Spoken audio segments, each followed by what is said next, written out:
अस्सलाम वालेकुम to all. उम्मीद करता हूँ आप सब खैर वाफियत के साथ होंगे।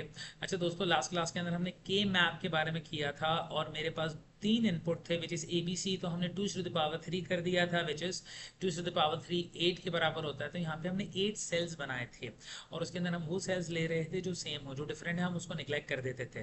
बट वॉट इफ अगर हमारे पास 4 अल्फ़ाबेट हैं, लेट्स से इस स्क्रीन के अंदर जो आपको नजर आ रहे हैं ABCD, तो इसका मतलब 2 to the power 4 होगा। 2 to the power 4 यानी 16 के बराबर होगा। तो इसका मतलब यहाँ पे 16 सेल्स बने हुए हैं जो कि आपको स्क्रीन पे नजर भी आते हैं। मान लें एक सवाल हमारे पास है ये। अब देखिएगा यहाँ पे 00 01 11 और 10 ये कैसे आता है, मैंने लास्ट वीडियो के अंदर बताया था। ये ग्रे कोड है। सिमिलरली ए बी आपने यहाँ पे लिख दिया तो सी डी आप यहाँ लिखेंगे, यानी 00 01 11 और 10।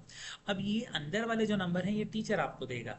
मैंने आपको ये नंबर दे दिया 1111 जो कि एक चार एक ही जगह पे अरेंज्ड है।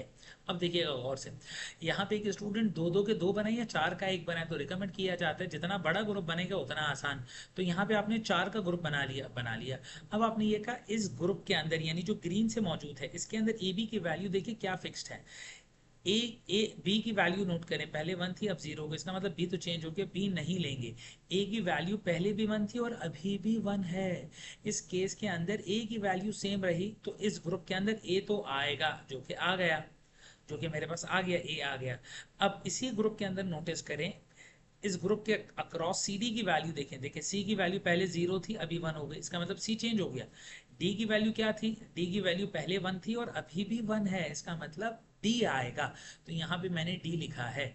और ए एंड डी क्यों लिखा है, क्योंकि इसके ऊपर कॉम्प्लीमेंट क्यों नहीं लगाया, क्योंकि दोनों की वैल्यूज 1 ही थी। फिर से देखिएगा, ए की वैल्यू यहाँ पे 1 1 है तो ए लिख दिया गया।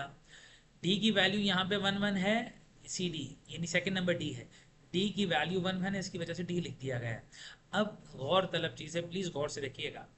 जहाँ पे 1 एजिस पे आ जाएं, जैसे इस कोने पे हैं मोस्ट लेफ्ट और यहाँ पे मोस्ट राइट पे हैं, जब आप इस पेपर को फोल्ड करेंगे तो फोल्ड करने से क्या, ये वाला कॉलम और ये वाला कॉलम एक दूसरे के साथ मिल जाएगा। जब वो मिल जाएगा इसका मतलब अब यहाँ पे टेट्रा का ग्रुप बन सकता है। फिर से रिपीट करता हूँ, ये मैंने क्लास के अंदर आपको करके भी बताया था, पेपर पे समझाना आसान होता है फोल्ड करके।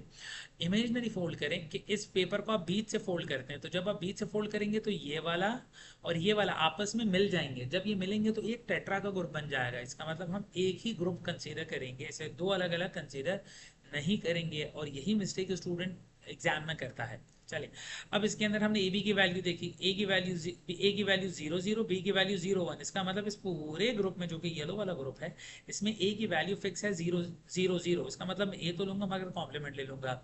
अब इसी तरीके से सी डी की वैल्यू देखिए, सी की वैल्यू पहले थी 0 अब है 1, सी तो नहीं लेंगे। अब डी की वैल्यू देखिए, पहले थी 0 और अब है 0, इसका मतलब डी भी 0 ही रहा, तो इसकी वजह से डी के ऊपर कॉम्प्लीमेंट आएगा।